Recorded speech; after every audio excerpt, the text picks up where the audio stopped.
하나님이 피로 값주고 사신 교회입니다. 우리를 하나님의 지체로 불러주셨습니다. 우리의 수한 동안을 하나님 섬기며 살아갈 수 있도록 불러주셨습니다. 우리의 신앙생활과 오늘 예배를 위해서 제가 기도합니다. 하나님 아버지, 은혜와 사랑을 감사합니다. 하나님께서 만세 전에 죽을 수밖에 없는 저희를 하나님의 장중에 품으시고 오늘날 이때 우리를 하나님의 자녀로 불러주시며 이렇게 경배할 수 있도록 우리에게 복을 주시니 사랑을 감사드립니다. 우리가 과연 하나님이 주신 말씀으로 영생을 받은 자들이 되었고 그리하여 하나님을 향한 소망으로 기쁨에 넘쳐 살아가나이다.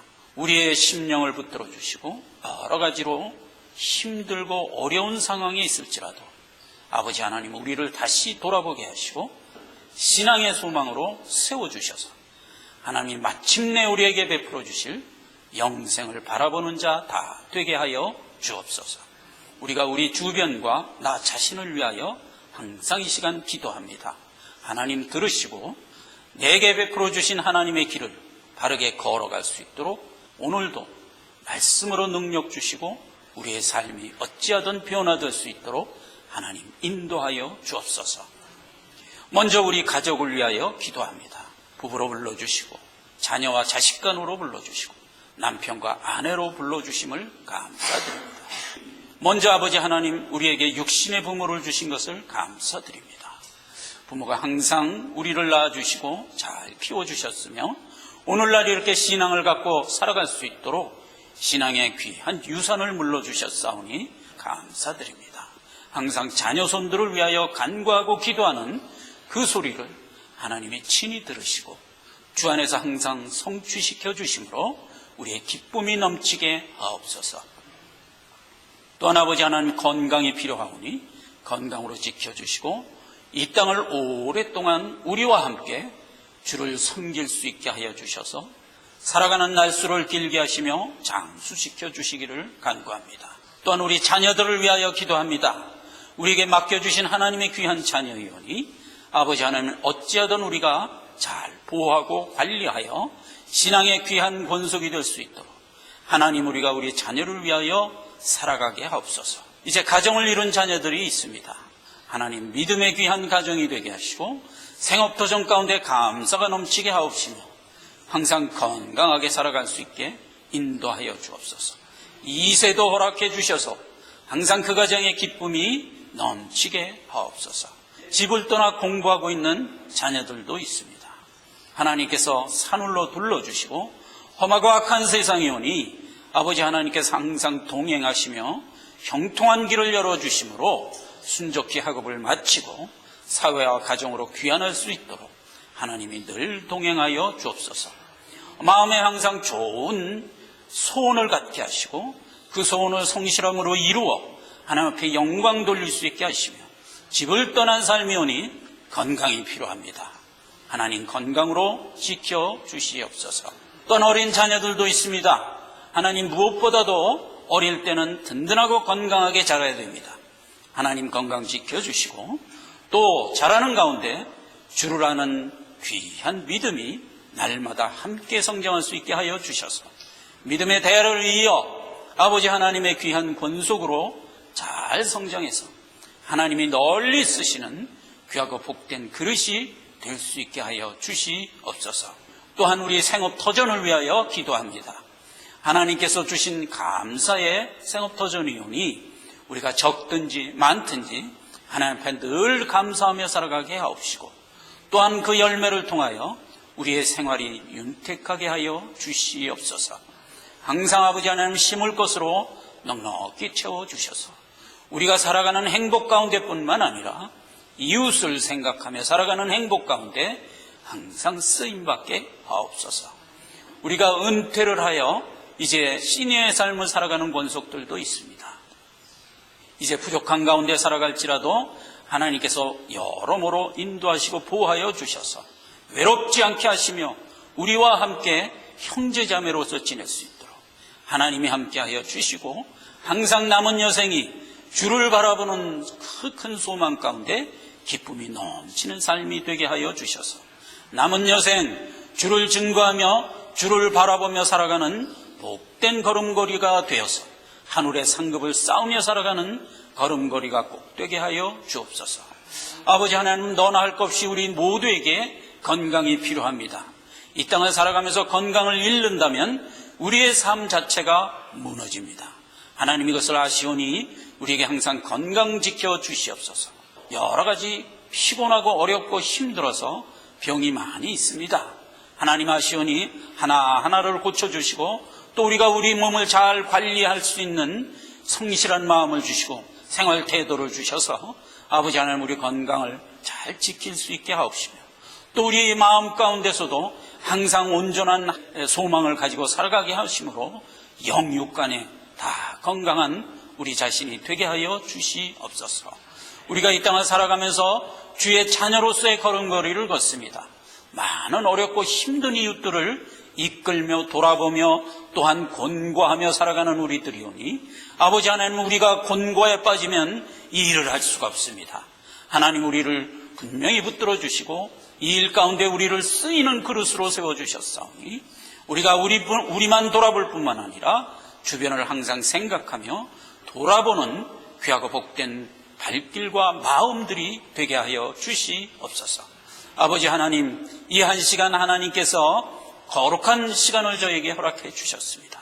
우리가 생업도선을 잠시 뒤로 하고 하나님이 정해주신 이 한 날 모였사오니 하나님이 한 시간 헛되게 보내지 말게 하시고 하나님이 우리에게 주시는 귀하고 복된 말씀으로 영의 양식 갖게 하시며 생명의 능력이 되게 하시며 어찌하든 여성화의 삶을 살아가는 우리 모든 삶의 패턴이 그 말씀으로 인하여 변화를 받게 하여 주시옵소서. 우리가 불가불완성되어 하나님 나라를 갈 자들이오니 아버지 하나님, 이 일에 우리가 게으르지 않게 하여 주시옵소서. 이 한 시간 하나님 홀로 영광 받으시고 아버지 하나님, 우리가 큰 은혜를 받아 하나님 앞에 경배하는 시간이 되게 하옵소서. 예수님의 이름으로 기도했습니다. 아멘.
오늘 증거할 본문 말씀입니다.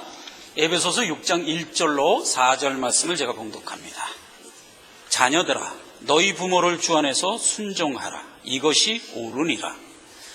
내 아버지와 어머니를 공경하라. 이것이 약속 있는 첫 계명이니 이는 내가 잘되고 땅에서 장수하리라. 또 아비들아, 너희 자녀를 노엽게 하지 말고 오직 주의 교양과 훈계로 양육하라.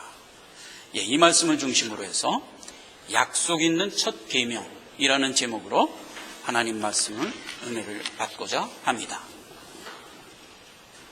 오늘 읽은 이 본문에 보면 자녀와 부모의 관계 가운데 하나님이 명을 주시는 걸 보게 됩니다. 지난 시간까지는 우리가 뭘 살펴봤죠? 남편과 아내의 관계에 대해서 하나님의 말씀을 잘 살펴봤습니다.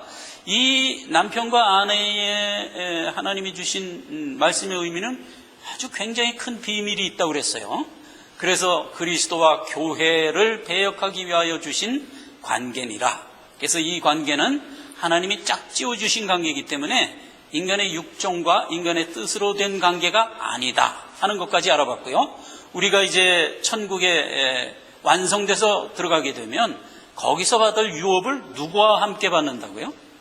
이 땅에서 남편과 아내로 살았던 두 분이 가서 이제 그 유업을 받게 된다는 것까지 우리가 살펴봤습니다. 자, 오늘은 자녀와 부모의 관계에 대하여 하나님이 명을 주시고 있는 걸 보게 됩니다. 그런데 이제 이 명을 보니까 그 명의 동사가 두 가지로 되어 있는 걸 보게 됩니다. 하나는 하라는 겁니다. 하라. 근데 또 하나는 하지 말라는 겁니다. 이렇게 이제 되어 있는 걸 우리가 보게 돼요. 그래서 이제 부모를 주 안에서 순종하라. 그 다음에 아버지와 어머니를 공경하라. 이렇게 되어 있죠. 그 또 하나는 이제 부모들에게 한 말인데 자녀를 노엽게 말라. 이렇게 되어 있단 말이에요. 그래서 하라, 하지 말라. 이렇게 명령이 되어 있는 것을 우리가 보게 됩니다. 하라, 하지 말라는 성경이 계명을 우리에게 주실 때 주시는 아주 대표적인 명령의 형태입니다. 하라는 명령은 여러분 잘 아는 대로 내 마음을 다하고 뜻을 다하고 목숨을 다하고 힘을 다하여 주 너희 하나님을 사랑하라. 둘째는 이와 같으니 내 이웃을 내 몸과 같이 사랑하라. 라고 한 이 율법과 선지자의 대강령에 대한 명의 구체적인 내용들입니다. 그래서 하라라는 명을 성경 그 사전에 들어가서 이렇게 제가 잠깐 살펴보니까 635회나 기록되어 있어요. 그래서 이제 하라라는 명령이 단순히 하라만 찾았는데도 635회예요. 그런데 조사가 변형되잖아요. 그래서 뭐 하고, 하니, 하면 뭐 이런 것까지 찾으면 거의 배 이상이 될 것으로 생각됩니다. 근데 이제 말라는 대표적인 계명에서 몇 가지 굵은 말라들이 있었습니다. 먼저 이제 무슨 말라가 있었냐면 살인하지 말라 이런 게 있었다고요. 그 다음에 이제 간음하지 말라. 그 다음에 도둑질하지 말라. 그 다음에 거짓 증거하지 말라. 거짓말하지 말라. 마지막에 남의 것을 탐하지 말라. 이런 말라들이 있었단 말이에요. 근데 이 말라도 여러 가지 구체적인 내용으로 쭉 기록된 말라를 찾아보니까 무려 669회나 기록된 걸 보게 됩니다. 그런데 뭐 아까도 얘기했다시피 말라만 그러니까 말고, 말면, 말아서 뭐 이런 것까지 다 찾는다면 배 이상이 될 것으로 생각이 됩니다. 자, 성경이 왜 어떤 명을 줄 때 어떤 건 하라 그러고 어떤 건 하지 말라 그랬을까? 이 간단한 겁니다. 가만 놔두면 안 한단 말이에요. 우리의 그 죄된 본성이란 말이에요. 가만 놔두면 우리는 절대로 그 하라는 것을 안 하는 존재들이란 말이에요. 그런 의미입니다. 근데 왜 말라 했을까요? 가만 놔두면 그걸 해. 자꾸 그걸 해. 그래서 하지 말라는 겁니다. 그래서 하나님의 기준으로 해야 할 것과 말아야 할 것에 우리 인간들의 죄된 본성이 완전히 어떻게 됐다? 반대로 돼 있다는 뜻입니다. 이거 선뜻 수긍이 안 되죠. 에이, 뭐 우리가 그래도 하나님이 하라는 거 우리 마음속에도 하는 내용이 있겠지. 설마 없을까? 단언하건대 없습니다. 단언하건대 성경이 하라는 것은 인간에게 본성적으로 없습니다. 이것을 이 시간 동의가 안 되더라도 성경이 그렇게 얘기한 이상 우리가 분명하게 인식을 하고 이 시간 말씀을 대하기를 바랍니다. 자, 여기서 이제 제목을 보면 자녀들에게 이렇게 명하는 걸 보게 됩니다. 자녀들아, 부모를 공경하라. 내 아버지와 어머니를 사랑하고 공경하라. 분명히 이렇게 명을 하고 있습니다. 근데 아까 제가 얘기했던 대로 한다면 왜 부모를 공경하라 했을까? 가만 놔두면 안 한단 말이에요. 근데 가만 놔두면 안 한다? 이게 지금 수긍이 안 된단 말이죠. 자, 여러분, 세상에는 많은 도덕률이 있고 윤리 도덕과 교훈들이 있습니다. 근데 세상에 있는 교훈 중에서 가장 대표적인 교훈이 뭐죠? 부모에게 효도하라는 얘기입니다. 자, 그러면 세상에서 부모에게 효도하라는 도덕률과 성경에서 부모를 공경하고 사랑하라는 이 내용이 틀린 겁니까? 같은 겁니까? 우리가 알기에는 이제 같아 보입니다. 같아 보여요. 그러나 이 성경의 일관된 원리상 이건 틀린 겁니다. 세상이 도덕률을 갖고 부모를 공경하라, 부모를 사랑하라 한 내용과 성경이 부모를 공경하라, 부모를 사랑하라 한 내용은 엄연히 틀린 것이고, 틀린 것이기 때문에 성경은 그걸 하라는 겁니다. 만약 세상에 있는 교훈과 성경에 있는 교훈에 어떤 일치점이 있을 거라는 생각은 이 시간 하지 마시기를 바란다, 이거. 그건 좀 너무 비약된 소리 같다. 그런 마음이 있더라도 일단 접어두시고 이제 계속해서 말씀을 우리가 살펴보도록 하십시다. 성경은 절대로 우리가 하지 않는 것에 대하여 하라고 하고 있습니다. 만약 우리가 가만 놔뒀는데도 한다면 그런 걸 보고 하라고 한 적이 없습니다. 예를 들면 이런 겁니다. 부모 보고 자식 사랑하라는 명령은 성경에 없습니다. 왜 없을까요? 가만 놔둬도 사랑하니까. 그래서 그건 없습니다. 근데 그건 아무리 죄인이라도 하나님이 우리 마음 가운데 자식을 사랑하는 마음을 본성으로 주셨어요. 본능으로 줬기 때문에 고슴도치도 제 새끼는 사랑합니다. 그래서 그런 거는 명령을 안 합니다. 목이 마른데 그러면 가만 놔둬도 그 사람은 어떻게 해요? 물을 마십니다. 그래서 성경에는 목마르면 물 마셔라 이런 명령은 없는 겁니다. 가만 놔둬도 하는 거는 성경이 굳이 그거를 이 좁은 이 성경 지면에 할애해서 그런 내용을 안 씁니다. 그러니까 안 하니까 하는 거예요. 자, 다시 정리합니다. 왜 하라고 그랬을까요? 안 하니까 하라고 그런 겁니다. 또 하나 이유가 있습니다. 세상엔 절대로 그걸 하는 사람이 없단 말이에요. 없는 상황에서 너희 보고 하라고 했으면 우리는 특종입니다. 아웃스탠딩한 존재들입니다. 그러니까 세상에 절대로 그걸 안 하는데 우리만 한단 말이에요. 예를 들면 노아가 산에다 배를 짓고 있어요. 산에다. 그럼 세상 사람들이 산에다 배 짓는 경우는 아예 없단 말이에요. 그런데 노아는 산에다 배를 짓고 있어요. 그러면 그 노아는 모든 세상 사람들의 뭐가 돼요? 아웃스탠딩이 되는 겁니다. 특수한 사람이 되는 겁니다. 그러니까 전부 노아를 쳐다보게 돼 있어요. 좀 웃기는 사람이네 이렇게 돼 있단 말이죠. 말하자면 그렇게 우리를 부른 겁니다. 세상에서 절대로 하지 않아요. 모든 사람들이 절대로 안 하고 있어요. 그런 가운데 우리 보고 하라고 하면, 그래서 우리가 그것을 하고 있다면 우리는 세상의 증인이 되는 겁니다. 그래서 우리 보고 세상이 안 하는 것을 하라고 명한 겁니다. 이 두 가지 이유가 있는 거예요. 먼저 우리가 안 하니까 하라는 명을 줬고, 그렇게 해서 하면 우리는 세상의 증인이 되는 겁니다. 이 두 가지 목적 때문에 우리 보고 하라는 겁니다. 물론 말라도 똑같은 얘기입니다. 모든 세상 사람들이 그걸 하고 있어요. 그걸 하고 있다고. 그런데 우리만 그걸 안 해. 하나님이 하지 말라고 그랬으니까 안 해. 그러면 우리에게 유익이 됨과 동시에 우리는 그걸 안 함으로써 세상의 증인이 되는 겁니다. 이 두 가지 목적 때문에 우리 보고 하라 혹은 하지 말라라고 말한 것이다 이겁니다. 자, 이런 기본적인 하나님의 명에 얽혀있는 깊은 의도를 우리가 일단 알아야 되는 거예요. 왜 하라고 그랬을까? 안 하니까. 그리고 우리를 증인 삼으려고. 이게 이제 하나님이 우리에게 명을 주신 목적이었단 말이에요. 자, 그러면 오늘 읽은 본문 말씀에 부모를 사랑하라, 자녀들을 양육할 때 자녀를 노엽게 하지 말라, 이 얘기는 그 반대대로 세상은 말하자면 본성지어져 있다는 겁니다.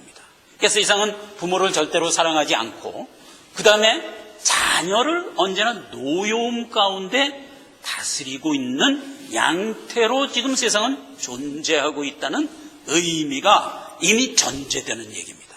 그런 전제 가운데서 우리 보고 자녀를 노엽게 하지 말고 자녀는 부모에게 공경하라고 명을 하는 겁니다. 자, 그 얘기를 우리가 성경에서 좀 확인할 필요가 있어요.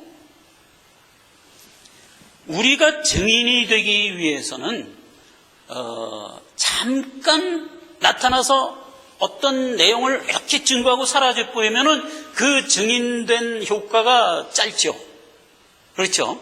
여러분, 여기 오면은 물건 다른 데서 100원 하는데 여기는 10원에 팝니다 하고 한마디만 딱 하고 사라져 버리면 그 순간 들은 사람은 한두 명에 불과하잖아요. 그러니까 이제 그거를 많은 사람들이 듣게 하기 위하여 증인으로 세운 것은 하나님이 날수를 길게 한단 말이죠. 그래서 오늘 이 하라 하지 말라라는 명 속에 하나님이 이런 부연적인 복을 우리에게 주신 겁니다. 3절에 보니까 이것이 약속 있는 첫 계명이니 이는 내가 땅에서 잘되고 장수하리라. 이게 증인에게 부여된 부가된 복입니다. 이 얘기는 출애굽기 20장에서 애당초 우리에게 십계명을 줄 때 처음부터 하나님이 약속한 언약이었어요. 출애굽기 20장 12절, 그 다음에 신명기 5장 16절, 여기에 동일한 내용이 기록되어 있는데 내 부모를 공경하라. 그리하면 너희 하나님 나 여호와가 내게 준 땅에서 내 생명이 길리라 그랬어요. 부모를 공경하는 자, 즉 하나님의 말씀에 의거하여 부모를 공경하는 자는 이 땅에서 장수하는 복을 하나님이 주시겠다고 첫 번째로 준 약속 중에 하나단 말이죠. 약속이 많이 있어요. 그런데 뭐든지 첫 번째는 언제나 중요한 거고 언제나 더 그만큼 확실한 겁니다. 물론 첫 번째냐 두 번째냐에서 확실함에 어떤 강도가 있다는 뜻이 아니라 첫 번째는 그만큼 중요하다는 거예요. 하나님은 우리에게 첫 번째 준 약속이 뭐냐면 부모를 공경하라, 자녀를 주의 교양과 훈계로서 바르게 양육하라. 이 두 가지가 그 가정에서 이루어지고 있을 때 그는 틀림없이 장수합니다. 근데 오늘 본문 말씀에서 땅에서 장수하는 것이 왜 복이냐? 여러분, 이 땅을 살아가는 것은 수고와 슬픔뿐이라고 그랬어요. 우리가 이 수고와 슬픔을 길게 살아가는 것이 복일까요? 그렇지 않잖아요. 그러니까 하나님이 어떤 설명을 조건으로 주셨냐면 이 땅에서 수고와 슬픔 가운데서 잘되며 장수한다고 그랬어요. 그러니까 이 약속을 우리가 굳게 믿고 나가야 됩니다. 성경 분명히 얘기합니다. 예수를 제대로 믿고 믿음 바르게 갖고 살아가는 사람이 유리 방황하는 것을 내가 보지 못하였노라. 이게 잠언서에 나오는 말씀이에요. 늘 땅에서 장수합니다. 땅에서 장수하고 잘 됩니다. 그래서 이 약속 중에서 하나님이 우리에게 주신 아주 굳건한 언약인 것을 우리가 이 시간 기억해야 됩니다. 잠언서 10장 27절, 우리가 5월달에 읽는 잠언서에도 그 얘기가 이렇게 기록되어 있어요. 여호와를 경외하면 장수하느니라. 그러나 악인의 연세는 짧아지느니라. 그래서 예수를 안 믿는 불신자는 그 생명이 짧아지고 예수를 믿는 자는 장수하고 이렇게 대비해서 얘기하는 게 아니고 인간의 수명은 어차피 짧아요. 가장 길게 하나님이 허락한 게 120세예요. 그렇죠? 노아의 홍수 이후에 하나님이 인간에게 준 가장 기본적인 긴 게 120세예요. 근데 대개 이제 시편으로 넘어서 많이 짧아져 갖고 7, 80 이렇게 됐어요. 너희가 건강하면 70이요 강건하면 80이라 그래서 인생의 나이가 이제 7, 80으로 많이 줄었어요. 근데 요즘에 조금 들어서 이제 뭐 7, 80을 좀 많이 넘기고 있습니다. 어차피 인생은 그렇게 짧아요. 짧은데 불신자들은 그 허락한 인생에 더도 둘도 없이 그냥 그것만 살고 가게 해요. 그런 의미에서 짧다는 얘기예요. 그런데 예수 잘 믿고 믿음 갖고 살아가는 자는 자기가 받은 수완에서 더 길게 하나님이 분명히 해주신다고 약속했어요. 그래서 나의 수완이 약한 요즘 분위기로 한다면 89세쯤 된다 이렇게 생각을 한다면 나는 넉넉히 15년은 더 살 거라고 생각합니다. 성경에는 하나님의 사람에게 생명 연장해 준 경우가 히스기야에게 한번 나타났는데 그때 15년 연장해 줬어요. 15년. 그래서 는 거기서 그렇게 한번 생각을 해봅니다. 그래서 하나님이 기본적으로 허락해 준 수 안에서 더 장수한다. 저는 이렇게 확신하는 사람 중에 하나입니다. 자, 잠언서 10장 27절에 보면 여호와를 경외하면 장수하느니라 그랬고, 잠언서 4장 10절에 보면 내 아들아 들으라, 내 말을 받으라, 그리하면 내 생명의 해가 길리라. 그래서 하나님 말씀 늘 청종하며 하나님 말씀 의지하며 살아가는 자에게 장수의 복을 준다고 분명히 얘기하고 있습니다. 자녀에게 이명을 줬어요 지금.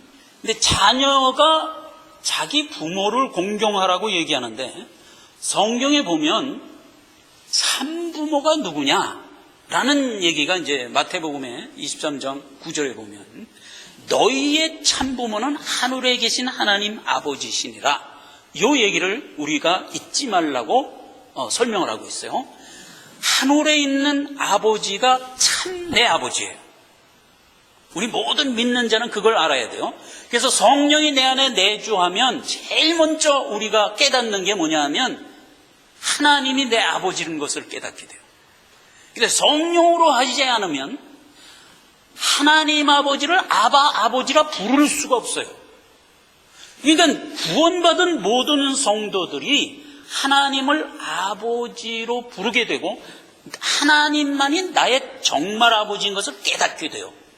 이건 제 간증이기도 합니다. 제가 예수를 초신자 때 믿었습니다. 그래서 이제 은혜를 막 받았어요. 한 가지가 이렇게 마음에 와서 딱 안 닿는 게 있어요. 뭐냐면 하나님을 그냥 하나님이라고 그러지 왜 아버지라고 그럴까? 이 의문이 딱 내 머릿속에 남아있는 거예요. 왜 아버지라고 그럴까? 하나님 그냥 하나님이라고 그러고 예수님은 구원자라고 그러고 이거 좋다 이게. 근데 왜 하나님을 아버지라고 그럴까? 왜 아버지라고 그럴까? 이 마음이 안 가시는 거예요. 그리고 약간의 거부감이 내 마음속에 있는 거예요. 근데 은혜를 계속 받고 한 1년쯤 지났는데 그냥 자연히 그게 수긍이 되더라고요. 맞아, 하나님이 아버지야. 맞아, 이게 그냥 자연히 수긍하게 되더라고요. 그래서 저는 참 특이한 사람인 것 같아요. 그러니까 안 믿는 불신자가 가지고 있는 여러 가지 경우와 형태를 내가 다 경험하면서 그 징검다리 하나하나를 건너온 사람 중에 하나예요. 9살 때 부활 설교를 안 믿었던 거, 그런 것들이 이제 말하자면 증거예요. 그래서 하나님이 아버지라고 믿겨지는 것이 이게 쉬운 얘기가 아니에요.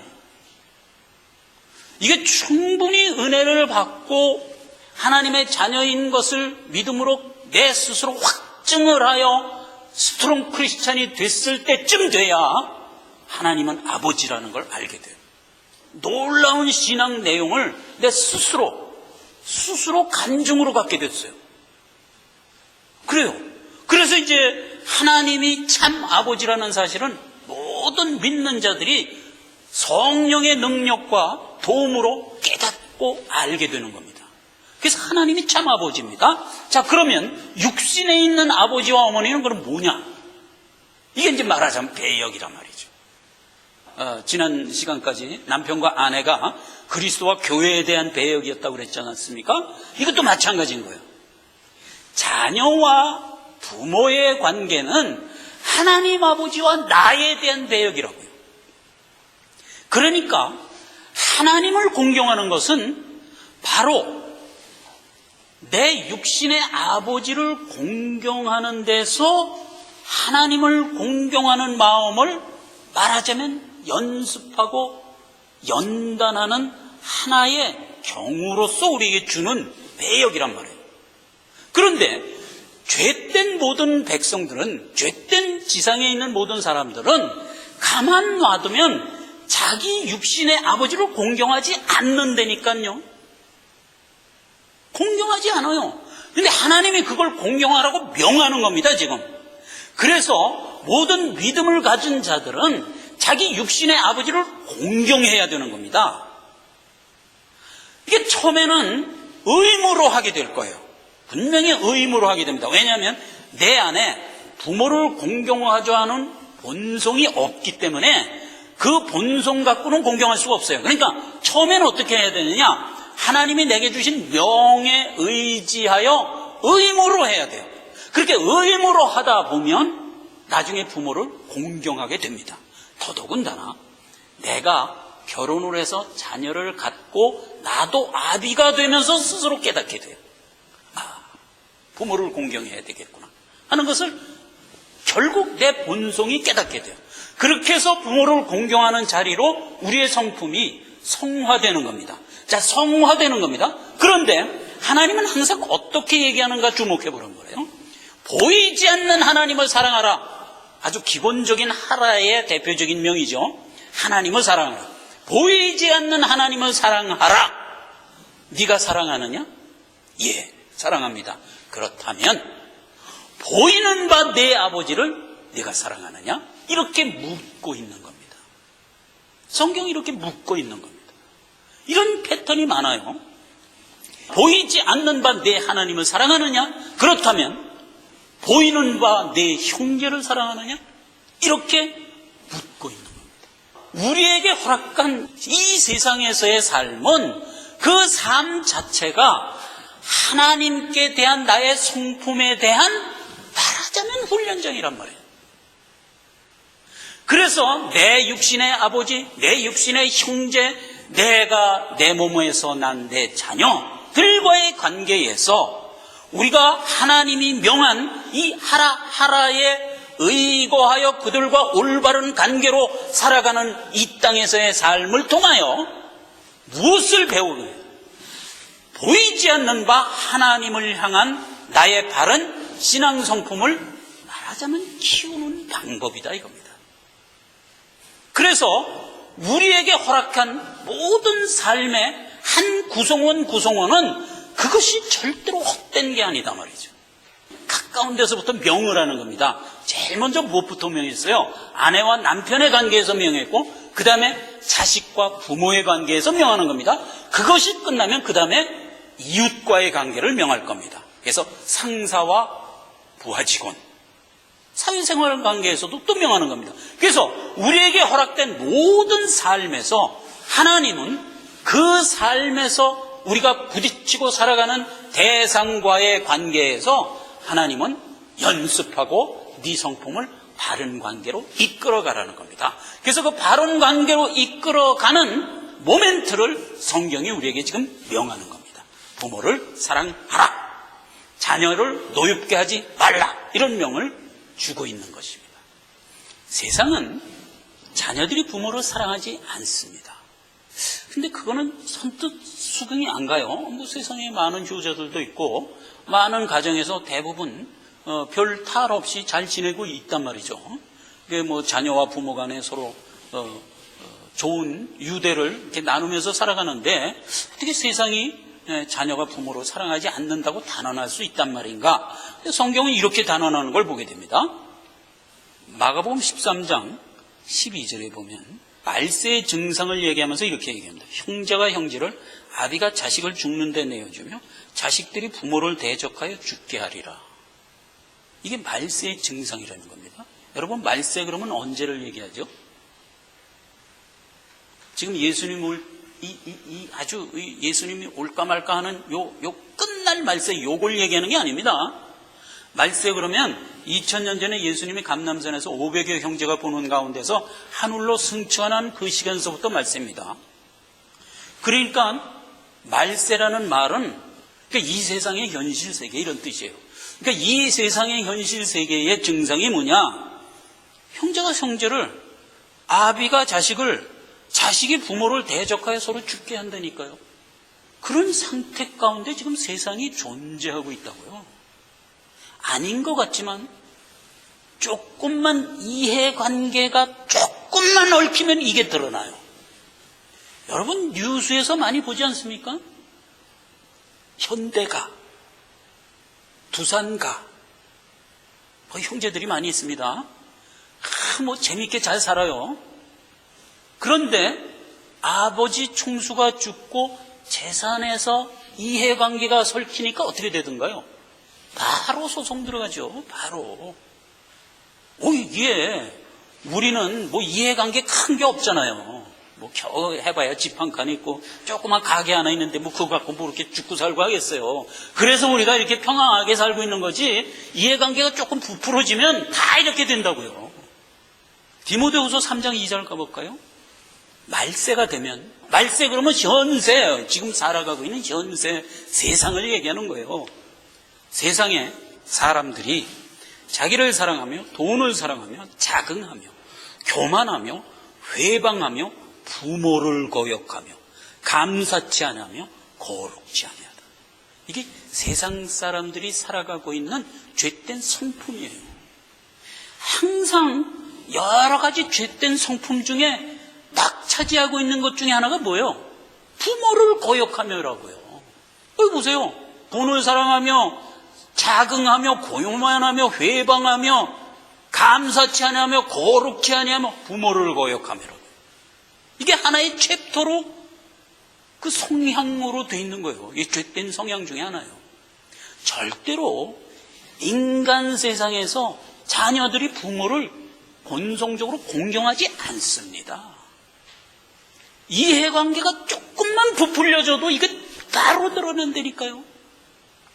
우리가 이렇게 서민으로 살다가 갑자기 아버지가 3천만 달러짜리 복권을 당첨됐다고 한번 가정해 보세요. 바로 전쟁이에요. 바로. 이건 틀림없는 겁니다. 로마서 1장 30절입니다. 비방하는 자요. 여기도 동일한 얘기예요. 비방하는 자요. 하나님을 미워하는 자요. 하나님을 능욕하는 자요. 교만한 자요. 자랑하는 자요. 악을 도모하는 자요. 부모를 거역하는 자요. 인간의 죄성 가운데 가장 두드러진 하나의 성향 중에 하나가 부모를 거역하는 겁니다. 모든 일반 사람과 동일한 선상에서의 부모와 자식이라고요. 그들에겐 특별한 게 없습니다. 가장 특별한 건 자기 자신뿐이에요. 자신뿐이에요. 그래서 내가 나의 소견에 옳은 대로 살아가는 것, 이게 모든 죄된 사람들의 살아가는 행태입니다. 그게 선악을 알게 하는 실과의 나무를 먹은 결과입니다. 선과 악, 옳고 그른 것은 어디로부터 나온다고 했어요? 하나님으로부터 나온다고 했어요. 그렇죠?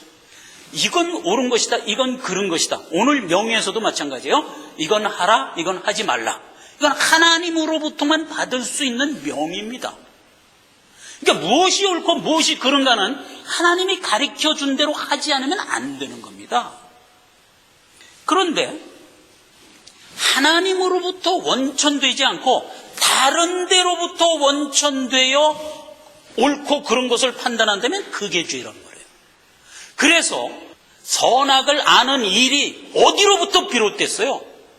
선악을 알게 하는 나무로부터 비롯됐다는 얘기예요. 하나님이 아니고, 그러니까 그 하나님이 아니고 그 무엇에 대한 대명사예요. 하나님이 아닌 다른 원천, 즉 성경에서 얘기하는 식으로 선악을 알게 하는 어떤 나무, 그 뭔지는 몰라 하여간 그 나무로부터 옳고 그른 것이 전수돼서 그걸 붙들고 살아가는 것, 이게 죄란 말이에요. 그런데 그 속을 깊이 들어가 보면 선악을 알게 하는 원천이 자신이더라고요. 성경에 보면 그렇게 돼 있어요. 자신인 거예요. 그래서 자기를 들어 신이라 하느니라. 이게 이사야서 14장 이하에 돼 있는 말씀이에요. 죄된 인간이 살아가는 모든 행태가 자기 소견에 옳은 대로 하는 거예요. 그러니까 자기가 하나님인 거예요. 그러니까 자기가 설정한 어떤 옳고 그른 기준에 의하여 세상은 판단을 받아야만 되는 거예요. 그래서 여기서 수많은 다툼이 생기는 거예요. 그 수많은 다툼의 대상자는 형제, 자녀, 부모, 예외 없단 말이죠. 나를 중심으로 해서 나머지는 다 경쟁자라는 이런 국면, 이게 죄된 국면이다. 거기서 하나님이 우리에게 명하는 겁니다. 내 부모를 공경하라. 그래서 어떤 이해관계 앞에서도 우리는 내 부모를 공경해야만 될 자로 부름을 받은 겁니다. 그래서 세상에는 우리가 독특한 자가 되고, 그래서 우리는 세상에 증인이 될 수밖에 없는 겁니다. 이걸 우리가 하나님은 오늘 우리에게 명하고 있는 것입니다. 다음 시간에는 부모에 관한 자녀를 노엽게 하지 말라. 자, 이게 또 무슨 내용을 가지고 있는 얘기인가 하는 것을 살펴보도록 하겠습니다. 기도하겠습니다. 하나님 아버지, 은혜와 사랑을 감사합니다.